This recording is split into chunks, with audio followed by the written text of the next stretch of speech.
I'll take myself off right before we move in. So welcome everyone to our session starting now. Freedom in the American First Ladyship, the rhetorical case of Dr. Jill Biden. And we have some wonderful panelists for you today. We have Nikki Gutgold, professor at Penn State Lehigh Valley. You want to give us a wave, Nikki? And we have Jody Natalle, professor emerita at University of North Carolina, Greensboro, and Flair founder. So give us a wave. And then here in the room, we have Tammy Vigil, associate professor at Boston University. I love it. We should just sit your chair like right in the corner there and poke your head up. So welcome. I think we should have some interesting commentary on our current First Lady. And then at the end, I'll try to kind of tie things together and give a few final thoughts, and we'll have some time for questions as well. So to get started, we will start with Dr. Gutgold, and I am going to remove myself and Jody from the stage. Thank you so much, Kelly. Since the panel is called the freedom in the American First Ladyship, I would say my theme is the freedom to be emotional. So Jill Biden, Dr. Jill Biden, our current First Lady, has had many opportunities to speak to heal. And I would say that when the Bidens moved into the White House, they had personally experienced more loss than any occupants in the White House in recent history. And they frequently not only shared their own losses, but also their messages of empathy, their messages of understanding and consolation have truly become part of their political narrative. Are the Bidens the consolers in chief? You can begin the slides, please, Kelly. Thank you. So Laura Bush, as we read in this fabulous textbook I'm using this semester for my Women's Studies course, was the comforter in chief after 9/11. But the distinction that I would make is that Dr. Biden speaks from her own lived experiences. And even personally, Dr. Biden experienced a divorce early in her life. Her husband experienced the death of his first wife and baby girl. So they were both in second marriages. Jill Biden left college for a while after her first divorce and went back later. So these experiences that can be so relatable to everyday Americans are part of what contributes to her rhetoric of compassion. And we can go to the next slide. So Joe Biden's loss of his wife and daughter as a newly elected senator has been a defining tragedy in the love story of Joe and Jill Biden. And the death of their son, Beau, at age 46 from a malignant brain tumor further gave that first couple insight into the challenges and hardships that befall everyday Americans. Furthermore, when they entered the White House, the country was in the midst of an unprecedented global pandemic. And according to the CDC, there have been more than 1 million deaths from COVID in the United States. The political climate and rhetoric have also been the most divisive and coarse that most Americans have ever experienced in our lifetime. And we can go to the next slide. She's a traditional and professional First Lady. We see on the cover of Bazaar magazine, she's wearing a tailored suit. And we know that she has kept her professional identity as a community college teacher. So if I had to say what kind of First Lady is Jill Biden, I would say she is a traditional and professional First Lady. In Changing the Subject, a theory of rhetorical empathy, Lisa Blankenship poses a new theory for interacting ethically with other human beings by underscoring the role that pathos and empathy hold in communication. And she explains how rhetorical empathy helps us connect with one another. And I would say that in this way, Dr. Biden helps to ease the current polarization happening in the United States by enacting this compassion of empathy and rhetoric.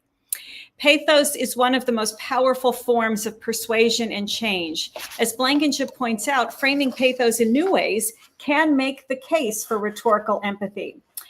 Next slide, please. So we see here early in her first ladyship, and during the inauguration, which is the second photo, our first lady empathized even non-verbally with what the country was experiencing through her own clothing messages, which she has done in other ways as well. But you'll see her matching masks to her inaugural outfit, which is the second one, and other clothing choices that she has made. And we'll go to the next slide, please. So in her book, Where the Light Enters, she says that a Biden family motto is, quote, "If you have to ask, it is too late." And I think even that motto sums up the empathic nature of the Bidens. They are always thinking, how could they help, I would say. And so she describes in her autobiography how Joe Biden went to work just 4 days after their son died. And for her, it was hard to imagine that she could even ever laugh again after losing their 46-year-old son. That is also something so many people, unfortunately, can relate to, the loss of a child and how the unevenness in the way each spouse grieves can be problematic for a company, for a family, for a couple. And grief researchers have also identified another challenge that faced parents of adult children, the conflict of wishing to parent the adult dying child. And the Bidens address that as well.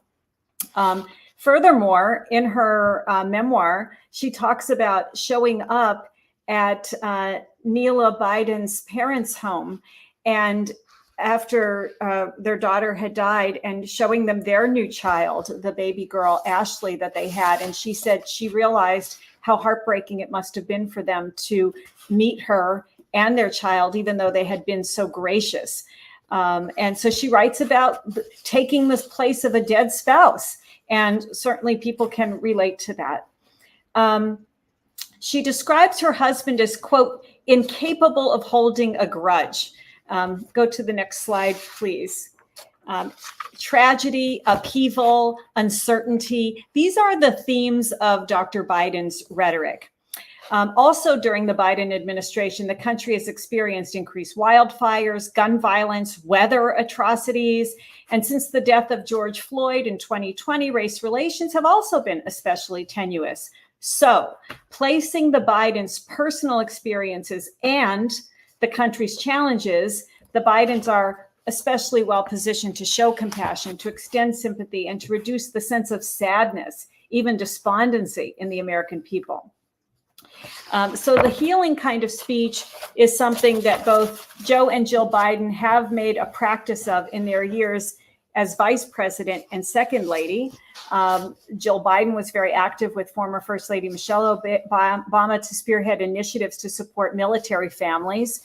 Elizabeth Dole heads a foundation called the Elizabeth Dole Foundation that has that as its mission. And she has worked with Dr. Biden because they share that interest in helping military families. So in this paper, I look at the speaking that Dr. Jill Biden has done on her own to provide empathic awareness for several causes and crises. Could her rhetoric of empathy even be considered a form of servant leadership? So Greenleaf's theory of servant leadership is comprised of 10 characteristics. They include listening, empathy, healing, awareness, persuasion, conceptualization, foresight, stewardship, commitment to the growth of people, and building community. And I think when we look at those 10 hallmarks, we can definitely see evidence of that in the speeches that she has given so far as First Lady and the reasons that she speaks. We can go to the next slide. So sadly, we see Beau Biden's funeral, and it needs no caption. An absolutely distraught Joe Biden with his hand on his heart and family members absolutely bereft. We can go to the next slide. A quote from her book that I think also gives insight into this servant leadership / empathic rhetoric is, even our misfortunes are part of our belongings. And that, I think that really captures how she presents herself as First Lady, that she is not a perfect person from a perfect family. She is not an ideal American woman. She's one of us. And her family has experienced a lot of trauma, as every family has. And in our textbook that we're using this semester, written by Dr. Carlin and Anita McBride and Nancy Smith, there's a quote that comes from, I think it might be from her autobiography, but it said, "We found that love holds a family together. Love makes us flexible and resilient. It allows us to become more than ourselves together. And though it can't protect us from the sorrows of life, it gives us refuge, a home. How do you make a broken family whole? The same way you make a nation whole, with love and understanding, and with small acts of kindness, with bravery, with unwavering faith. We show up for each other in big ways and small ones, again and again." And further in this chapter, she tells the authors that she realized the importance of just showing up when tragedy occurs. Next slide, please. Joe Biden campaigned on a promise to restore the soul of the nation. But Jill Biden says healing a nation wounded by the COVID-19 pandemic, natural and other disasters, and a deep political polarization is among her chief roles as First Lady. And the AP interviewed her, and she said she didn't expect that it would be a healing role for her, but it has become that because, quote, "we faced so much as a nation." So I do think this idea of servant that's rooted in the far-reaching ideal that people have inherited worth, a dignity, not only to be strived for, but beneath this striving, a dignity irrevocably connected to the reality of being human. Philosophically, if one believes in the dignity of the person, the ideas of servant leadership and the experience of leading or being led from a servant perspective not only make sense, they contain the elegance, precision, and willpower necessary for human development. Iker Kat espoused that the concept of a leader is associated with domination, while serving or a servant is associated with subjugation. And, you know, she has also said she's not an advisor to her husband, she's a spouse. You know, that again is that it's not, she's not leading something, she's supporting something. Next slide, please. And we can go to the next slide, please. If we can, that would be great. And I'll just keep going here. So cancer research, you know, that's another area that the Bidens have not only invested a lot of their political capital, but they have also tried to raise a lot of money for cancer research. And it's very personal for them. And Jill Biden, in her rhetoric around cancer research, says malignant, aggressive, terminal cancer, you know, like a spell, they still the air around us. Frozen in place, we feel the world we knew slipping away. In the span of a breath, 1,000 questions fill our minds. What can I do? How can I tell people? Why did this happen? You know, those very words are extremely healing. So some of her healing rhetoric: COVID-19, war in Ukraine, military family support, community college education. Those of us who are longtime professors sometimes become exasperated with our students, and yet her rhetoric around what she does as a community college educator is so compassionate. She wants to meet her students where they are, and that they inspire her, she says, because they have such hard lives in many ways. Many of her students work full-time or have families, and she has talked about that. Very empathic communication around her role as a college professor. Cancer prevention, gun violence, women's health initiatives, funerals, memorials. Next slide, please. And we see her with her little sunflower embroidered on her sleeve at a State of the Union address when she was accompanied by the First Lady of Ukraine. And that also is symbolic empathy. Next slide, please. And here we see her at a memorial, which is not unlike First Ladies' roles in the past, but the difference, I would say, about the Bidens is their own experiences that they relate to it. So, focusing on her rhetoric and the war in Ukraine, she was said to write impromptu remarks. And anyone who's worked in the White House or worked as a speechwriter knows how unusual that is. She was so moved by the loss of life and tragic impact on Ukrainians, she spontaneously scrapped a prepared fundraising pitch and wrote down her thoughts. And this was according to two people who were familiar with her speechwriting activities. Her words she wrote down later ended up in a speech to benefactors at a private home. And she said, "We don't know where it's going to go. We just don't know. And we're all just holding our breath, aren't we? That's something. Some answer will come so that we don't get into this world war." It's unbelievable, right? She writes in a way where she is one of us experiencing this tragedy. She doesn't have answers. She's asking questions like we all are. And so next slide, please. Again, just a key figure. This is Robb Elementary School where there were shootings. And she also uses her rhetoric of compassion and empathy on Twitter and other social media. She wrote after Ukraine was attacked by Russia, she wrote on Twitter, "I imagine many of us are feeling the weight of what is happening in Ukraine over recent days. Parents are sitting in front of the television with their children explaining reports from thousands of miles away." And so she uses her ethos as an educator and says, teachers are standing in front of classrooms answering questions of why, what's going to happen next. So she definitely talks about her teaching career and that rhetoric of compassion. Next slide, please. Again, we see the Bidens at a ceremonial photograph. Next slide, please. And again, the way she's comforting her husband. And we see other first ladies also. This might have been the funeral for Bob Dole. I'm not sure, but it was a funeral. Next slide, please. There they are at Queen Elizabeth's funeral. Next slide, please. Another funeral. Next slide. And then, she has spoken very compassionately about women's health care, and that's how I'll end today. So, of course, abortion and healthcare access is one of her messages. But most recently, Dr. Biden has asked for $100 million to boost research on women's health initiatives. And she says, quote, "We will build a healthcare system that puts women and their lived experiences at its center," she said, "where no woman or girl has to hear that it's all in your head or it's just stress, where women aren't just an afterthought, but a first thought, where women don't just survive with chronic conditions, but lead long and healthy lives." So thank you. This is a snapshot of the many instances that First Lady Jill Biden has consoled our nation and beyond through her rhetoric of empathy and compassion. Thank you.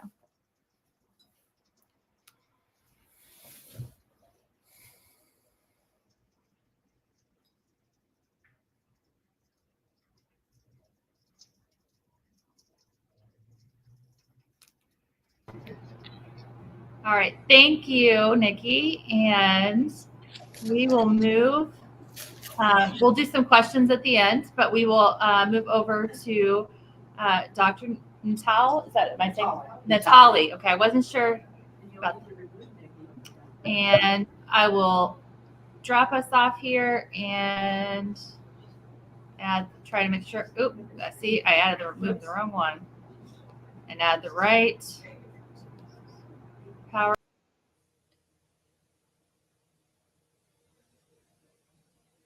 And I think we're ready to go.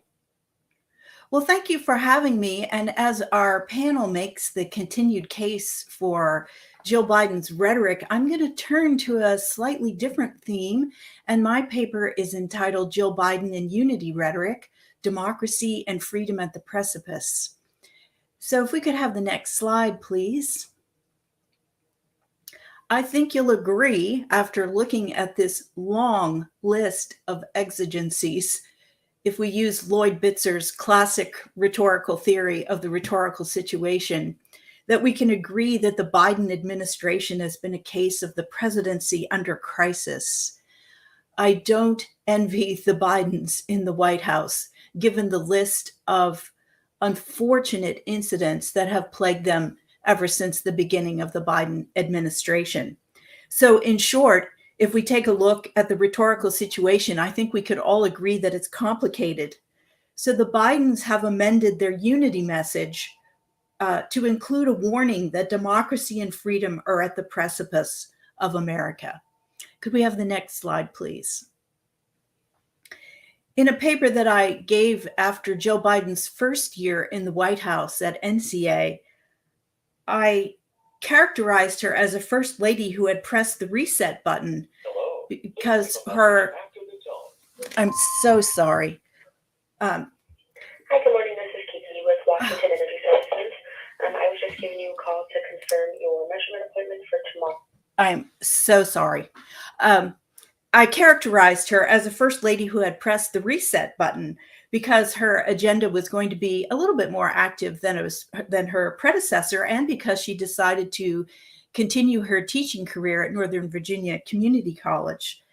However, given the situation at the time, which included the COVID-19 crisis, Dr. Biden emerged more as a primary surrogate for the president, and she found herself traveling all over the country to promote COVID vaccinations while continuing to endorse education policies and pressing the case for unity among the American people after the rather divisive previous presidential administration. But she found herself in campaign mode, it seemed almost from the beginning.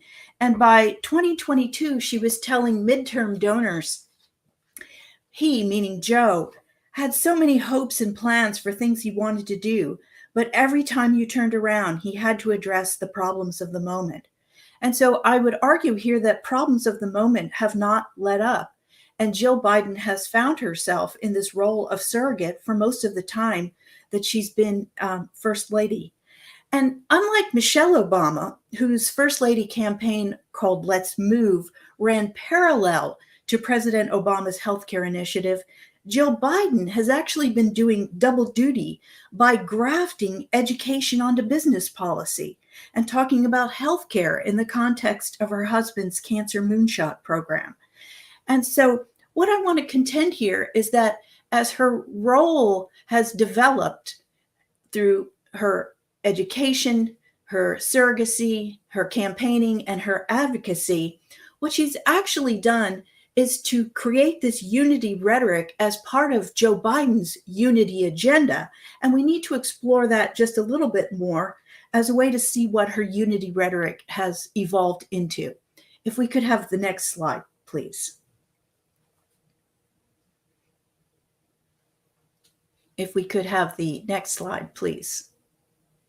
So unity rhetoric has actually evolved as a joint message from Joe and Jill Biden. And I think this is significant because it establishes them with what I call co-rhetorship. And this is a concept I've been working on for about a decade, in which a persuader finds themselves working in tandem with other people.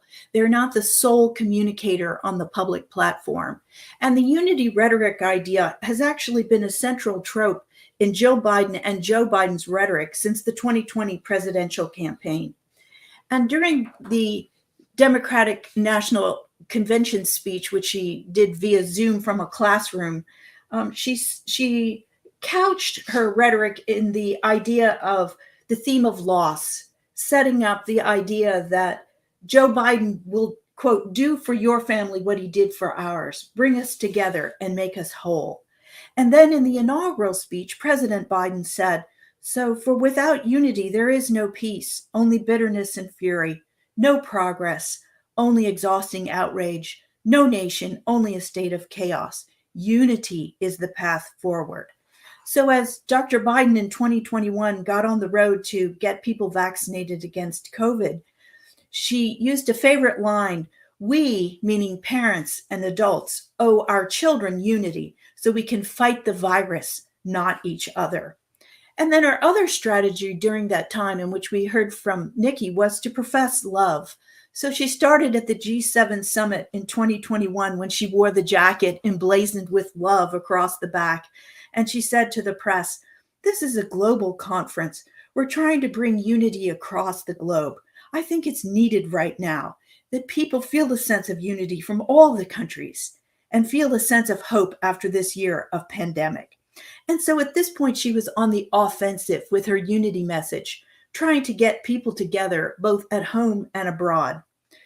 And then as she approached the holidays after the first year of the Biden administration, she told the volunteers who were decorating the White House, but at the core of our traditions are threads that unite us all: faith, family, and friendship, gratitude and service, love for our community. For all our difference, we're united by what really matters. And then, quite interestingly, 10 days later, President Biden actually hosted the first Summit for Democracy in response to what he declared as the most pressing problem of our time, that is, challenges to democracy around the world. And I think that's a very significant step in the unity rhetoric evolution. So then by the 2022 State of the Union, President Biden talked about his own progress in the bipartisan unity agenda, where he was still addressing the opioid epidemic and children's mental health in the context of COVID, ending cancer, and supporting veterans, which sounds very similar to Jill Biden's agenda. So this philosophy of unity actually is something that the Biden family expresses. So next slide, please. So the features of Dr. Biden's actual messages are often seen in speeches that she gives to constituents who are marginalized, including one in which she gave to the 2022 Unidos US annual conference in San Antonio. And this is where I deduced from this speech and several others that she actually has about 4 features to the speech and uses very similar phrasing each time she gives a speech to an audience, where she's using the unity rhetoric. So the first feature is the idea of bringing communities together, where she will use phrases like unity is powerful. And she tries to give people the impression that everyone has a voice at the table and that we are all equals. So she'll use a phrase such as, give a community a seat at the table and then listen to them. And she often says, I look forward to listening to what you have to say. Then she's quite well known for using we language. So she'll say things like, we've made progress together. We stand together. And then, of course, she invokes love as a motivation for a factor in a unified society. And so here's the ending to that Unidos speech. I see that love is here today, a love that gives us strength to speak up, even when we're tired, that helps us come together to cross any divide, that believes in the best of who we are and knows that justice is within our reach as long as we never give up on each other. And your fight is our fight, and we will stand with you in unity, equity, and love. However, she often acknowledges that there are barriers to this unified society that she and Joe strive for. And she talks quite frequently about the polarized political system, and lately Donald Trump himself and MAGA attacks. And so she'll say something such as, quote, we will never make the changes we need when so many of our leaders refuse to work together, when politicians block legislations that the majority of American people want. So as Donald Trump made the decision to come back and run for president again, Joe Biden, of course, changed course from being a one-term president, as he promised, to now entering the election process himself. And so, interestingly, we see a shift, in my view, in the way in which the unity rhetoric is now moving forward. And so, next slide, please. No, back to the last slide. I'm so sorry. All right. So, for example, in 2023, the Bidens together spoke at the Human Rights Campaign National Dinner, where as they entered into the dining room, the LGBTQ audience chanted, 4 more years, 4 more years. And that evening, President Biden warned that the extreme MAGA Republicans are trying to undo virtually every bit of progress that we've made. And 5 months later, Jill Biden herself then spoke to the 2024 Human Rights Campaign, only this time she was rather the harbinger of dark trouble ahead. And she echoed and amplified the campaign message of fear for the LGBTQ community by saying, "Today, this community is under attack.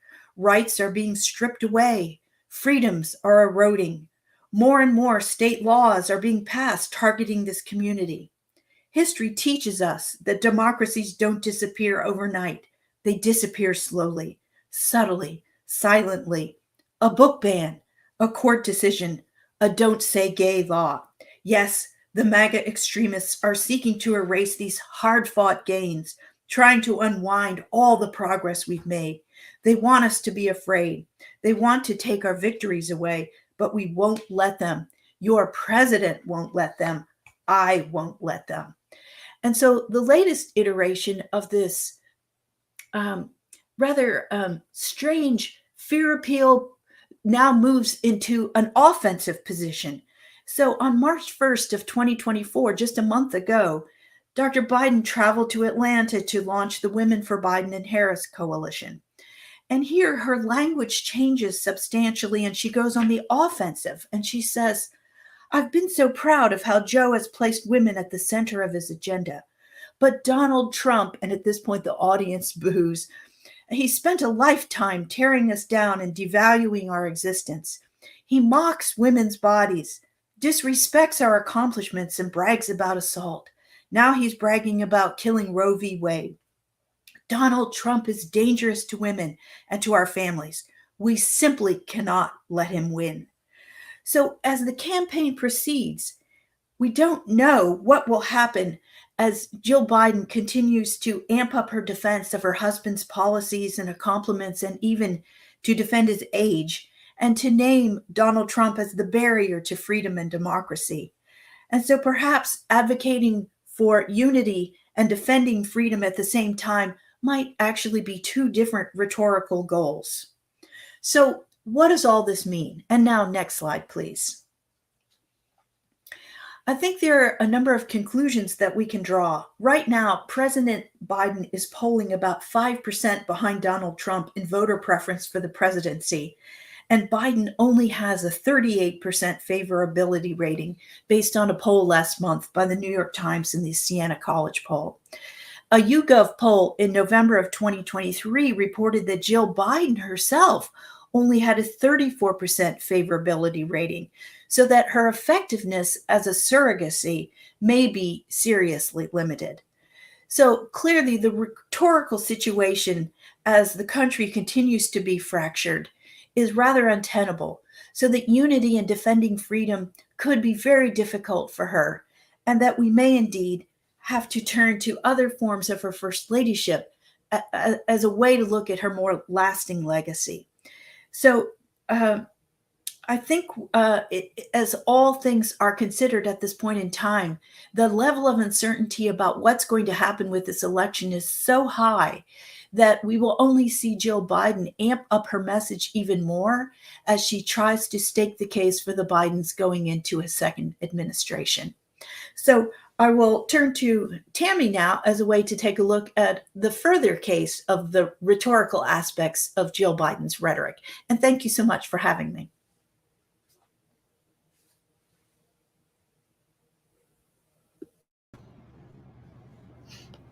Thank you, Jody. I will switch places here. Yeah. Here's the kid. Oh.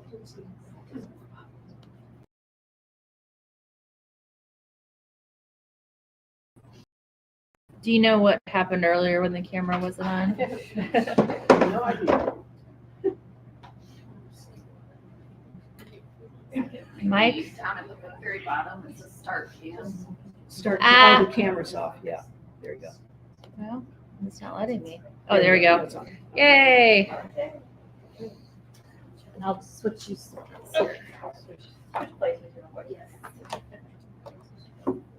Good to get up and move every now and then, right? Yes, Even that's if it's true. for like Very 10 good. seconds. So just to show you all, here, I did prepare a whole PowerPoint slide deck that I'm not going to use for today. So we're going to try something a little bit different. And so let me get into the position for the camera. Oh, Tammy, that's blocking the screen. There you go. There you go. Okay. So a couple of quick things. I just wanted to, I'm going to try this out, but it's going to take a little bit of cooperation from everybody, I hope. So we are going to talk about Jill Biden. We are going to continue the conversation about her rhetoric, but I want to start a little bit differently and kind of ask you, what do you think about Jill Biden? No, seriously, like, what do you think about Jill Biden? Yeah, I think she's great. I think she's great. Why? Well, first of all, she's the first lady to continue to work in the White House, and I think that's quite interesting, right? I mean, that's kind of unprecedented. She's keeping her job. I'm going to try to repeat some of that so the Right. folks on it. So she's first lady to keep her job in the White House, her job out of the White House while in the White House. Right. And I like Nikki pointed out, I think her rhetoric of, I loved how she described it, empathy, expressing pathos. I think that's very effective and it draws me to her. I mean, I think, as an example of a first lady, there's something very affecting about her, very endearing. Okay, so she's very affecting, very endearing. Right. And the emotional stuff that we heard, I don't mean to just dismiss it by calling it stuff, but that we heard Nikki cover very well, is very compelling from Jill. Okay. Let's hear. Yeah. Tammy, I think she's terrific. I think she's terrific. As late as 2 months ago at a dinner party, I had two women turn to me because they know the research I do. And they said, by the way, what has Jill Biden done? So people turning to you and saying, what has Jill Biden done? But you think she's terrific because you know what she's done. Okay. I agree. I think she's very likable if you study her as a speaker. But I think during her lifetime, she's going to be seen as pretty insignificant. Because I don't think people's attention is really on the Biden White House. I think there's a lot of things distracting. So likable but forgettable, likable but maybe not having this kind of impact on our memories or the long-term history unless scholars like us, in popular culture, unless scholars like us really kind of elevate that. And I'd say related to that, she's not controversial. Not controversial, which is interesting for being the first woman to breaking some boundaries, right? Being the first woman to retain a job outside of the White House, yet not controversial.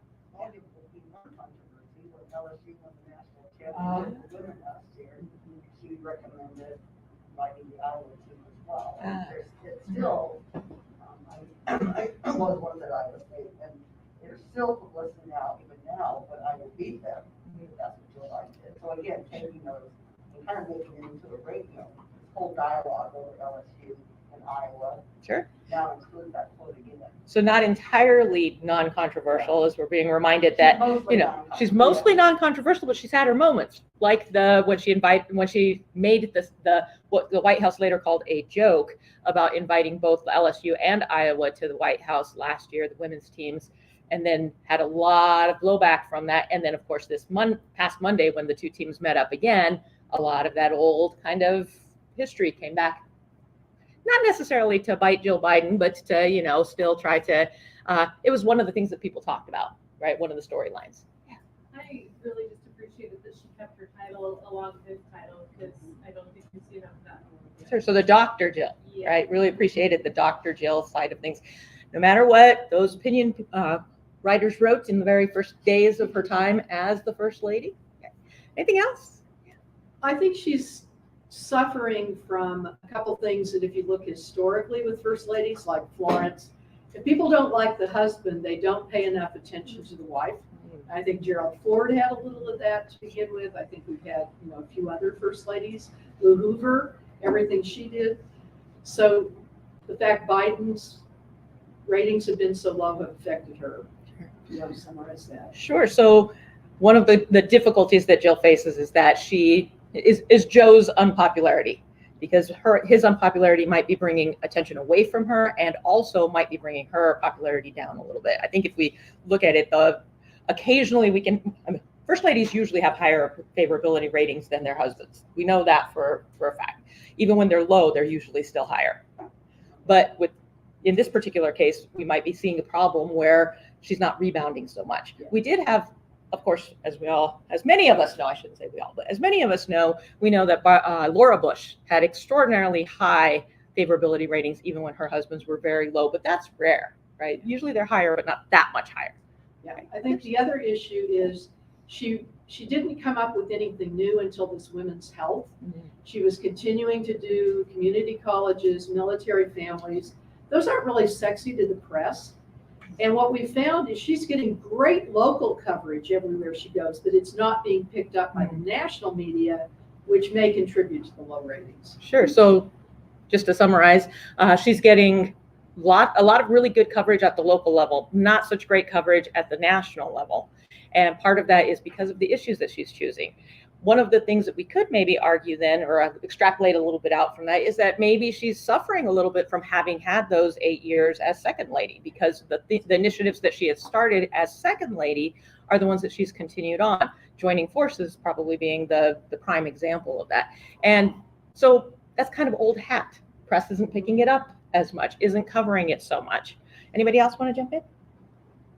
Well, thank you for joining in. She doesn't have a coined phrase for what she's doing. Yeah. I mean, not that you have to have them, but I think that's part of it too, but she's kind of all over the place, and it Sure. should be some kind of a. She doesn't have like that unifying phrase that sort of like Just say no. be best. Oh, just kidding. Just kidding. For the years. I'm just kidding. Just say no. Let's play. Let girls learn. Right. Those kinds of catchphrases that are really easy to jump onto. And even I joke about be best, but even be best. People talked about it, and when they mentioned it, when they mentioned Melania, even now when they mention Melania Trump, people will still say be best. Right. So it's something that attaches and creates a memorable notion of what she's doing, or in some cases what they're not doing. So thank you for all of that. I think it's incredibly useful. And just to kind of piggyback on what some of you are saying, I asked my students in a political campaigns course this same exact question on Monday. I said, hey, you're going to help me with this, backup information for my presentation. And most of them had similar negative stances to what has been said in the room here. They said, well, what has she done? Don't really know her. She seems likable enough, but where is she? What's she doing? They haven't even been paying attention to the fact that she's been a big part of the campaign so far. They said, didn't she do something with something somewhere? And that was kind of about as good as they were getting. And I'm like, oh, we need to have a whole lecture on this. So we're doing that next Monday. So here's the thing. When we talk about Jill, the paper or the presentation that I titled for this was Free to Maybe Be Me. Dr. Jill Biden and the Rhetorical Constraints of the U.S. First Ladyship. Because what we do know is that the First Ladies, when we do the research on them, we know that they're constrained by many different kinds of things. Well, let me back up a sec. The First Lady ship has always been sort of this perpetual continual movement toward enhancing and freedom and their own empowerment. Right? We get the women who are pushing the boundaries and pushing the boundaries and pushing the boundaries to try to have more and more access. They historically have been the women who've had the most access to presidential power, but it's always been informally, right? And it's always been relationally. And so that creates certain kinds of constraints. Some of the constraints that come along with that is that the unelected, unappointed, and constitutionally undefined role carries unstated, unclear, and ever-changing expectations. You talk to two different people, you're going to get two different ideas of what a first lady's supposed to be and how you're supposed to judge them. Why? Because there is no actual playbook. Everybody has to create their own. Every first lady does this, and Jill Biden is no exception to that. Another constraint that really bothers first ladies a lot is the idea that she's always a representative of her husband. Right? She's in her position because of him. She's only getting the attention because of what he's done and what his accomplishments are. And so what that ends up doing, and I think we heard the quote earlier today from Gould, that she's not, she should be an autonomous individual treated as such, but we can't. We can never divorce her from her. That's probably a bad choice of words. We can never divorce her from her husband, but we can never separate her from her husband, his administration, and all of the work that he's doing, because that's so pertinent to the role that she's enacting. And it really is it's what gave her the platform to begin with. But what we need to do is really work harder on trying to understand them in an autonomous kind of way, and try to give them their own give our own understanding of what they're doing, and look at them as unique individuals. Social expectations are multifaceted and variable. They change constantly, and they change across audiences. So that's a problem for first ladies in terms of their assessments. And the prevalence of partisan evaluations on first ladies is clear. I mean, I don't know that I have to explain that to anyone in this room. Okay. So what does Jill Biden do? How's Jill Biden approach these rhetorical challenges? Because every first lady has to confront them, and they've all done it in their own kind of way. So what she's done is really try to become a relatable, or I'm arguing a relatable representation of American womanhood.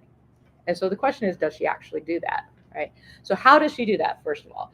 Well, first of all, she definitely publicly and enthusiastically meets traditional responsibilities. I don't think we've seen a time when Jill Biden has not showed up for something, right? She shows up for the state dinners. She shows up to decorate the White House for Christmas. She shows up to the Easter egg roll. She shows up to the things that she's supposed to be at.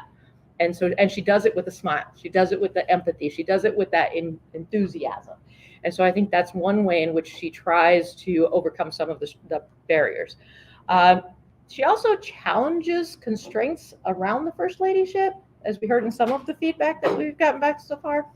But she does so in comfortable ways. And we'll talk a little bit more about that in just a minute. She also tries to show personality and build consubstantial bonds with audiences by being sort of a version of the American everyone. So let's talk a little bit about all of the three. So first of all, Biden does publicly embrace traditional responsibilities. She does the national hostess thing. She is, as we heard previously, the figure of compassion. Thank you, Nikki. As we heard from Jody, she is also a surrogate, right? And as we talked about a little bit ago, she's also a social advocate. So she does the kinds of things that we expect a first lady to do. She does them enthusiastically, and she does them very publicly, even when the press isn't necessarily covering her. Okay. So the other thing that we want to make sure that we understand too is that the context in which she's serving, and I think the others covered the context incredibly well for particular kinds of analysis, but one of the benefits contextually as a first lady is that she followed Melania Trump. Mm-hmm. And I, as most of you know in this room, I'm not a basher of Melania Trump. I'm not necessarily a fan. I like to think of myself as a nice critic that understands the context that she served in. But Melania Trump did things that made people uncomfortable about the first ladyship. In some ways, she was a throwback to first ladies that were less active and less visible. In some ways, she tried to open up opportunities for a first lady to say, I'm not going to do that part of the job, right? It's not actually my job. I wasn't elected for it. So there's some challenges there. But with Jill Biden being so enthusiastic, she actually does benefit from that contrast. So she, embraces the surrogate role very much. We don't necessarily see that and didn't see that from Melania Trump as much. There are no gaps in her public-facing duties. She doesn't disappear for 4 or 6 weeks at a time. She embodies the image of the dutiful, supportive wife, mother, grandmother. And so those are all great things. And she didn't bash Christmas. So at least not that we know of, at least not yet. And so those are all benefits to the ways in which people perceive her. So here's the thing, though. When she challenges, and I love that the first thing that came up was, oh, she kept her job, right? She stayed working outside of the White House. And that's what a lot of people will talk about when they talk about Jill Biden, which is fantastic. It is barrier breaking, but it's a very comfortable way to break that barrier. She's not off going to Goldman Sachs. She's not off doing, like going to the oil rigs. What she's doing is she's teaching, right? And when they talk about her, oftentimes, even though there was the whole thing about the Dr. Jill Biden, they often frame her as a teacher. They often do not talk about her as a professor. We don't talk about Professor Jill Biden. We talk about teacher Jill Biden, right? She even, the White House website cites her as having been a classroom teacher for 30 years, right? And so it's sort of, that's that soft, nice, feminine dominated career field. And so if you're going to break a barrier, you're going to break it softly. And that creates less controversy. Doesn't mean it wasn't controversial and doesn't mean it wasn't important.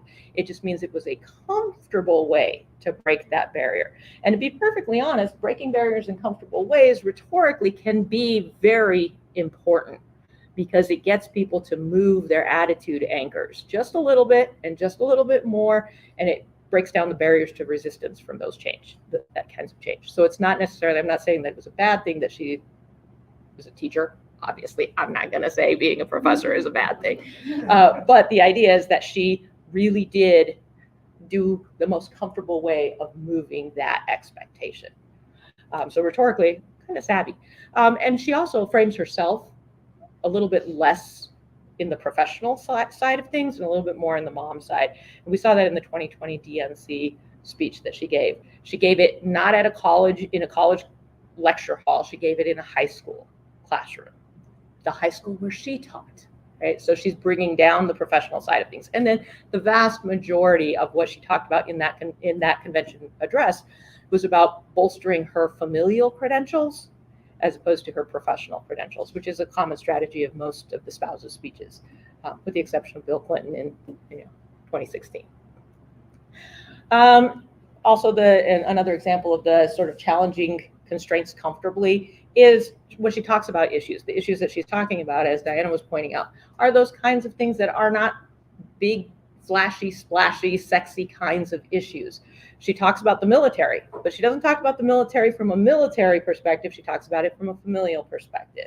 She talks about research and the importance of medical research, but she's talking about women's health, which super important, absolutely important, vital, underfunded, and she's trying to get more funding. But what she's doing when she's talking about it is she's kind of feminizing the topic to make it more comfortable that she's the one talking about it. Right? Makes it more accessible for folks. So again, very savvy.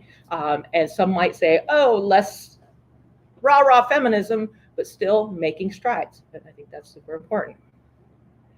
The other component to Jill Biden's rhetoric that I think is important to talk a little bit about is showing their personality and trying to build consubstantial bonds with folks. Because what she does is she tries to be that sort of American every woman, having those moments where she's in the kitchen and she's there's like pictures of her cooking something on the stove. I don't know what it was, but it's like greens. It looks like a bunch of greens. Maybe she's wilting spinach. We'll say that. There's pictures of her out for a run, and then there's of course her super Philly fandom. Right? She's a big sports fan, which makes her very relatable. Right? Which also, by the way, little side note. It's also a comfortable way of breaking boundaries, right? Because she's a super sports fan for really generally pretty good teams lately. And that's nothing against her fandom. I'm a fan of generally pretty good teams, Rock Chalk Jayhawk. Have to throw that. I know not this year. This year was a little sad. This makes me look like, but the idea is that, it's one of those kinds of things where, old school traditional femininity wouldn't be so sporting, but it's okay now to do that, and so she does that. Jill Biden also tries to speak to audiences, and we've heard some of this in the prior two presentations, to speak to audiences where they live, to talk to them where they are, to reach them in their spaces. And this usually works out pretty well, but occasionally kind of doesn't. We had the example earlier about the LSU situation where, she was trying to be herself, her welcoming, inclusive, empathetic self, saying, let's let the winners and the losers come together to the White House. And that ended up becoming a question of, people made it a racial issue, right? LSU, Iowa, their main stars, the compare and contrast, it was bad. She also, I have some headlines up about, Jill Biden butchers Spanish pronunciation during speech to California farmers. She's trying real hard to meet them where they live and to speak to them literally in their own language, and yet doesn't quite live up to the task. Why? Because none of us are perfect. Or how about Jill Biden apologizes for calling Latino community unique as the breakfast taco? Yeah, Jill, you were trying, you're trying so hard. Doesn't always quite get there though. So, there's some issues that do come along, but the truth is all first ladies kind of have to end up walking this interesting balance. And that's kind of where we come to with Jill and her Dr. Jill, thank you, and her rhetoric. And that's it. You know, she needs to try to be herself, but not be too much of herself, right? And it kind of, I'll be perfectly honest with you, it kind of reminded me, and little pop culture moment, sorry, that American Ferrara monologue in Barbie, right? Trying to be nice, but not too nice, care for others, but not too much, you know, like that kind of walking the balance. When I first heard it, I of course went, oh yes, she's speaking to every woman. And then of course I went, oh yes, she's speaking about first ladies, because they're always trying to strike that balance. They need to be everything to everyone, but always in the right measure. Jill Biden's been trying to do that, and I think she's done a pretty decent job, but in some ways that makes her unremarkable, right? And that's unfortunate, because I think she's doing some really interesting things. I'll be perfectly honest, she's not the best speaker. She doesn't have the greatest speech writers, but she's trying to do some really interesting things, and the constraints that we've heard about today have been really kind of placing her in a bind that's been difficult to overcome. But I will say this, she is in many ways, and I think the Barbie kind of reference helps us to understand, she really is kind of a representation of the challenges of American womanhood. But the truth of the matter is, all of the first ladies generally are. So thank you for participating.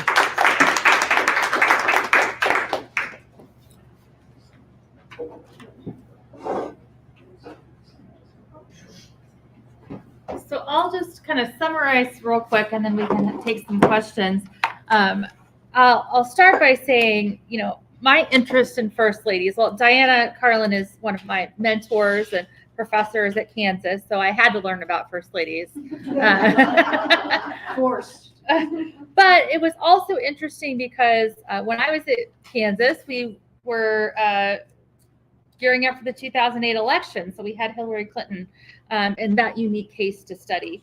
And so my interest in first ladies in some ways came when I was 12 years old and Hillary Clinton, I almost said was running for president, when Bill Clinton was running for president, but there was a lot of Hillary hate. And I remember asking my mom why people disliked her so much. And she said, well, she does some things that some people don't think first ladies should do.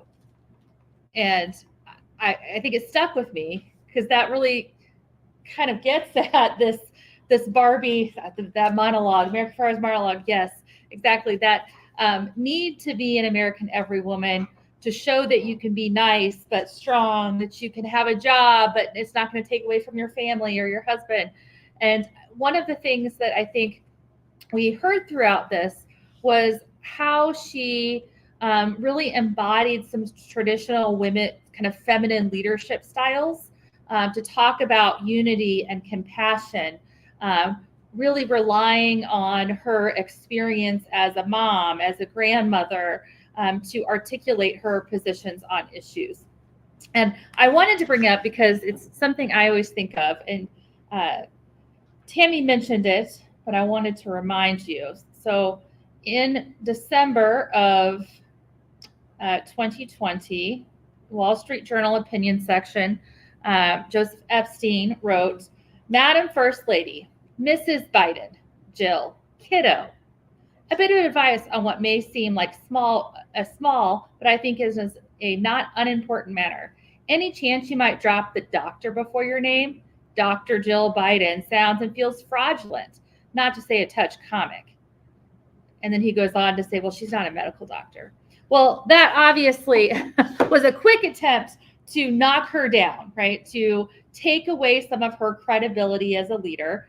And I think for most of us probably noticed that as women in academic spaces, many of us that use a doctor title, frankly, we're a little pissed off by that, right? And Chasten Buttigieg, Pete Buttigieg's partner, husband, turned this around and raised some money for the Community College Foundation, for which Dr. Biden works, and had t-shirts made. I have one, but I debated wearing it today. But it says Dr. First Lady Jill Biden. And he really helped turn that into a positive. And obviously, you know, it blew up in Epstein's face, right? People were kind of like, this is just stupid. He doesn't have a doctorate. He's some white man who's whining about women that are smarter and have more power than him. I say that in the nicest way, but we know the type. And I think that was an interesting place to set up her first ladyship, right? Because that's before the inauguration. We have this controversy that she's a doctor, that she's going to keep her job. And in doing that, it also, I think, her rhetorical strategy of emphasizing some of these more kind of feminine leadership traits helps her both to maintain her leadership position and her professional credentials, while walking that line of being likable enough, right? And I think, as you were saying about in safe ways, that's exactly right. There is no playbook. So she's leaned back on what we've seen other first ladies do, right? She shows up at the right things. She wears skirts. She's, kind of emphasizes some of these kind of feminine qualities, but she also uses that to very subtly push boundaries. And I think that is, if we look back at all of these first ladies that we've mentioned today, as well as many others, there was an opportunity to push in little ways. And those can be significant ways. And I think it's very important to not underappreciate the fact that she kept her job, right? Like, I don't know how she does all the things she does, but at the same time, leans back into what I would say is kind of the nation's mom or grandma, right? Let's all come together. Let's heal. Let me help you. I think of my grandma wasn't really that warm, but but I think of my mother-in-law and her nana-ness, right? Like, okay, let me come put the Band-Aid on. Let me help you. Let's talk through why you're crying. I want to listen to you. And so that, in some ways, I think gives her a little bit of freedom, because she's not violating expectations the way that Hillary Clinton did. I'm not saying that Hillary Clinton should have ever been criticized for doing that, but that met resistance. And she's found a way in a very polarized space to kind of help in a kind of feminist and feminine rhetorical style.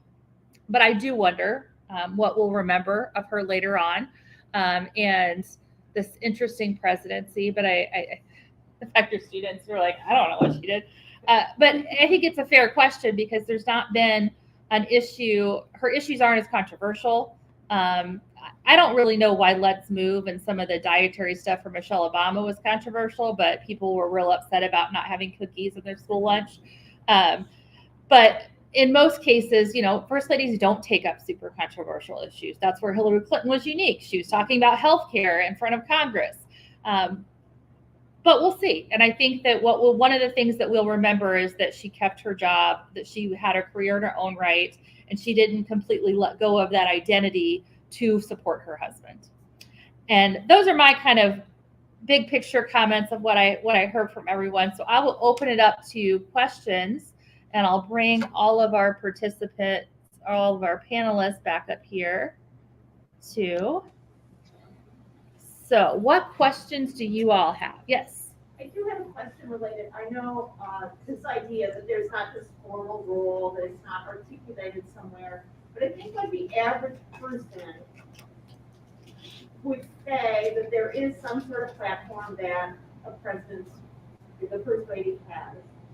When did that sort of evolve? Because obviously I really distinctly remember that Hillary Clinton, because of her being a lawyer, people didn't realize what her career had been, that she had been involved in Watergate as an attorney, etc.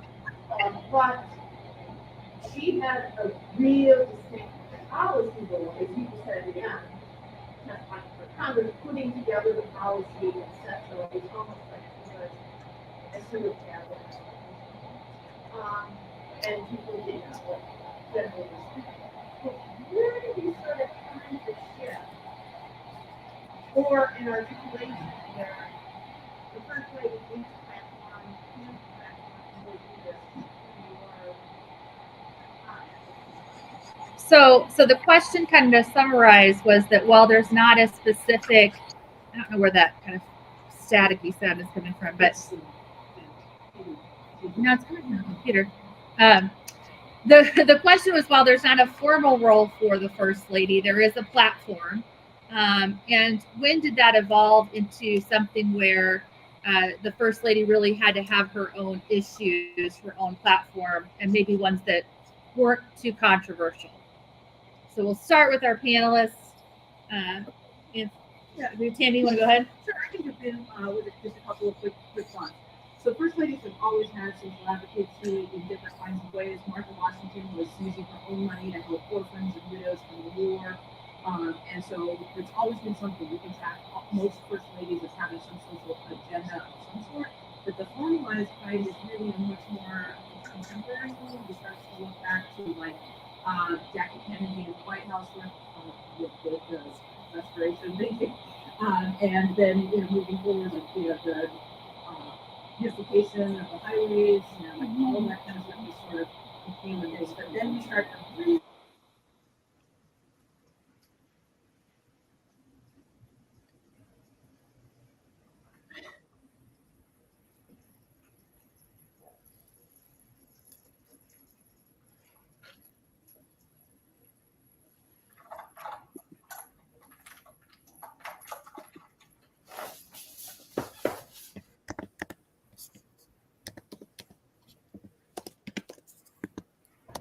Because we muted the mic, so yeah. So I think that it's a much more contemporary thing to have that more packaged kind of.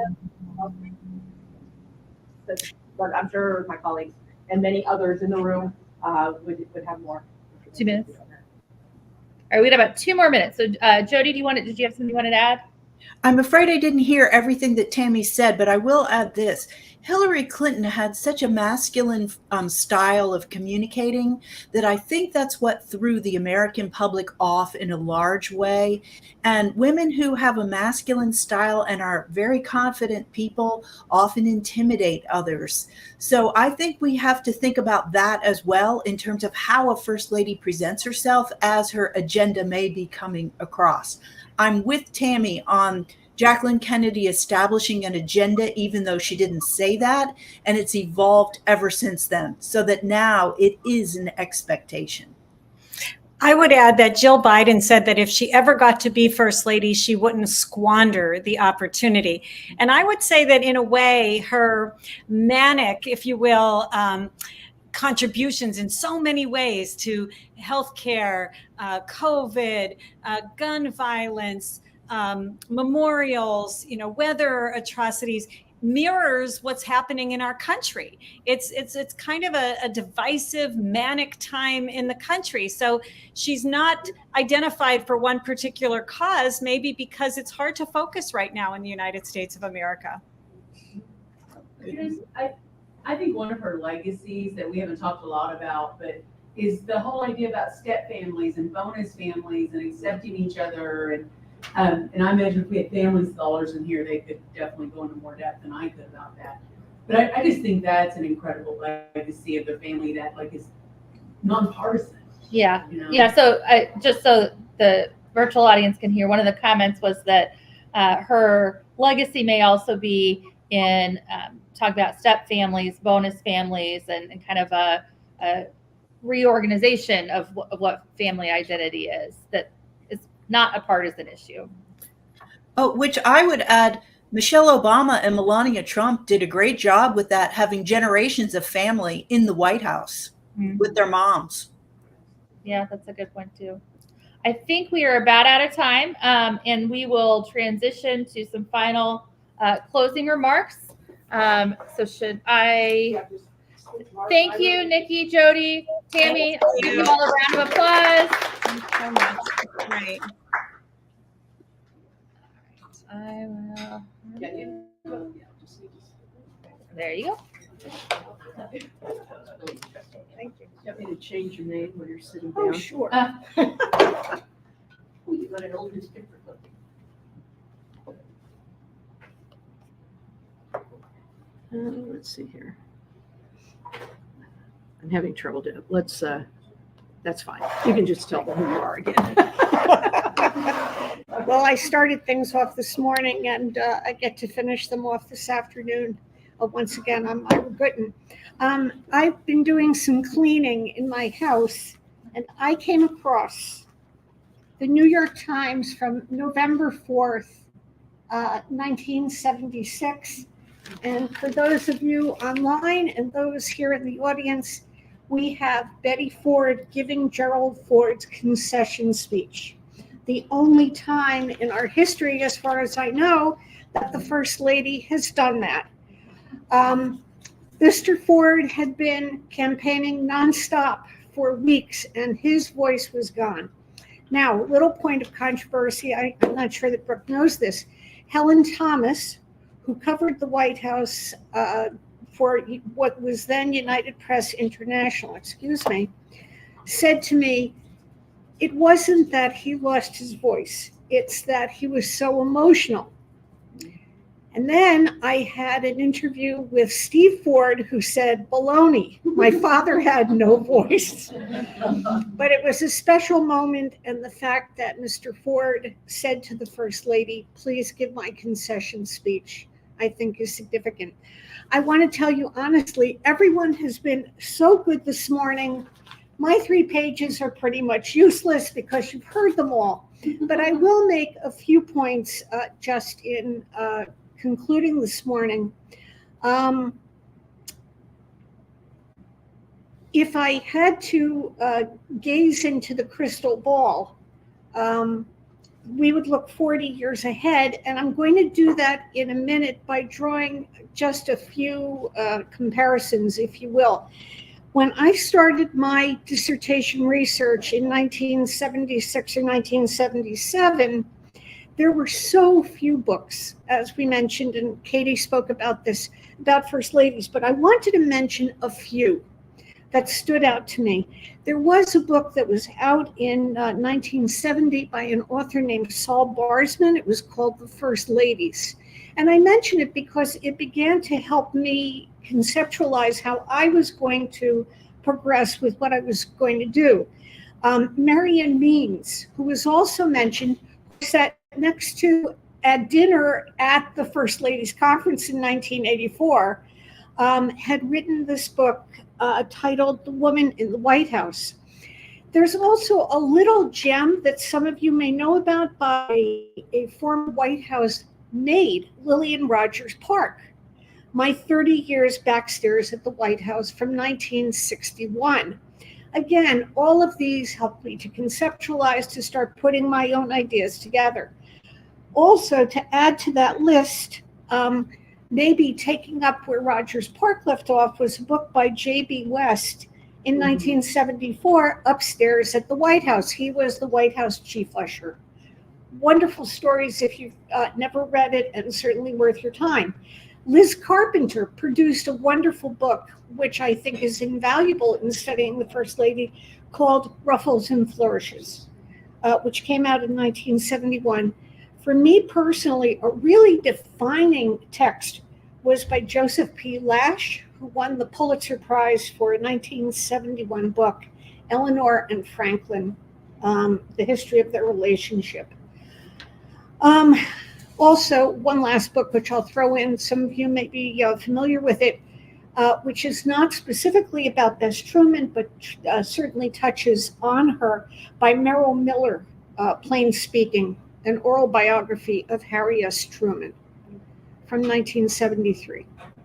Of course, I'm sure everyone in this room knows Eleanor Roosevelt was very productive, many books by her. So again, all of these were part of the universe, but that was pretty much where the universe ended.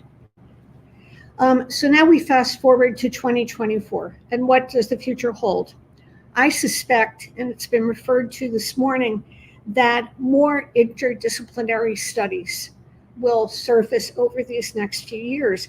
I don't know if you're aware of this, but 2 years ago, Distillations magazine, which is published by the Science Institute, had a piece titled Lou Henry Hoover, Lost in Translation. And this article was about Mrs. Hoover's work on the Latin treatise De Re Metallica, which she translated with her husband in a science journal, something about a First Lady. And then in the Hastings Women's Law Journal, an article titled Michelle Obama, a contemporary analysis of race and gender discrimination through the lens of Title VII. Currently, and we just had this author with us, she's a member of FLAIR on a program. Her name is Deborah Scala Giokis, who spoke about her work in looking at the history of the First Lady through needlepoint and knitting. So the emphasis comes and will come from different areas, and I welcome it. I think it opens us up in so many ways. Our colleague Lisa Burns edited a collection of essays, and I think it was it was one of Katie's slides on media relations and the modern First Lady from Jacqueline Kennedy to Melania Trump. Also, I would be remiss if I didn't also mention one of the books that came out of the 1984 conference was edited by FLAIR president and our colleague Nancy Keegan-Smith, and it's a documentary study of the First Ladies up through, I believe, 1989. And again, certainly worth your time. So the First Lady studies have grown in important ways. From the moment our presidents let us know that their wives would have some role in their work, some of the presidents, of course, appointed women to important positions within their administration. And perhaps one of the areas where we see First Ladies grow is as political activists and surrogates. We see First Ladies everywhere. If you look around, if you've been walking through the Amway Grand Plaza, you see the Gerald Ford and Betty Ford presidential ballroom. If you walk through Grand Central Station in New York, you will walk through the Jacqueline Kennedy foyer. And I found out the reason that was done was because of her efforts to save Grand Central, which I was not as aware of as I should have been. And certainly if you make the trip to Texas, you can visit the Lady Bird Johnson Wildflower Center, which is there. And of course, lest I forget, the Betty Ford Center in Rancho Mirage, California. Attesting to the popularity of First Ladies, we've seen a number of television series, movies. Katie and I were honored to be asked to participate in a C-SPAN series that ran from 2013 to 2014, which looked at the public image and private lives of First Ladies. There have now been a series from HBO and Showtime on First Ladies. There was another CNN series that was scheduled. Unfortunately, it was shelved because the network had some things happen, and some of their projects were shunted aside, at least for a time. You all know that First Lady courses now can be found everywhere. I've taught them. Diana's taught them. Katie's taught them. Perhaps some of you have as well. And of course, the historic nature of Diana, Nancy, and Anita's books cannot be denied. That really is a special move forward. We've already spoken about the National First Ladies Library, and there was also mention made of East Wing magazine, which began publication last year, which does focus in on First Ladies in different ways. So one final thought for me. I hope that within the next 40 years, perhaps sooner, our research will shift to the presidential spouse, and we will be looking at First Gentlemen. I was asked about this incessantly in 2016, as maybe some of you were, and something I got a great kick out of was that in the British press, they were trying to decide what would they call Bill Clinton if Hillary Clinton was elected president, and they settled on First Laddie, which I thought was great. So it really is something that I hope that I see in my lifetime. And I think the election of a female president, of course, will open up new and yet uncharted possibilities.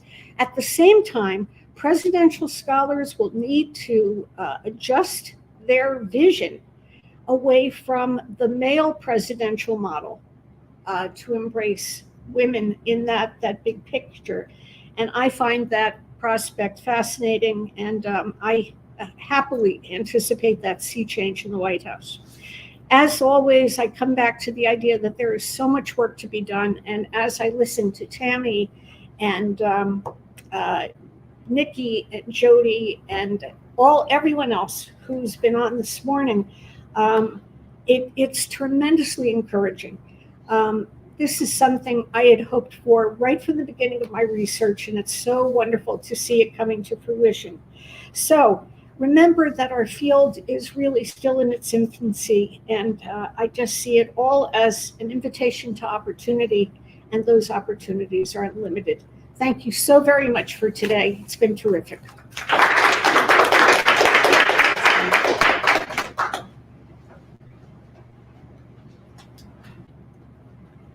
Let me just wrap up again by thanking Central States for experimenting with us on this program, for all of you being here, and you will get the slides, and you will also have access to the video.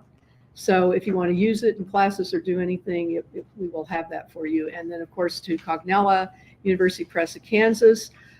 There are 5 people who signed up, to watch it virtually. We may have some other Flare members, but those 5 people will have access to the book.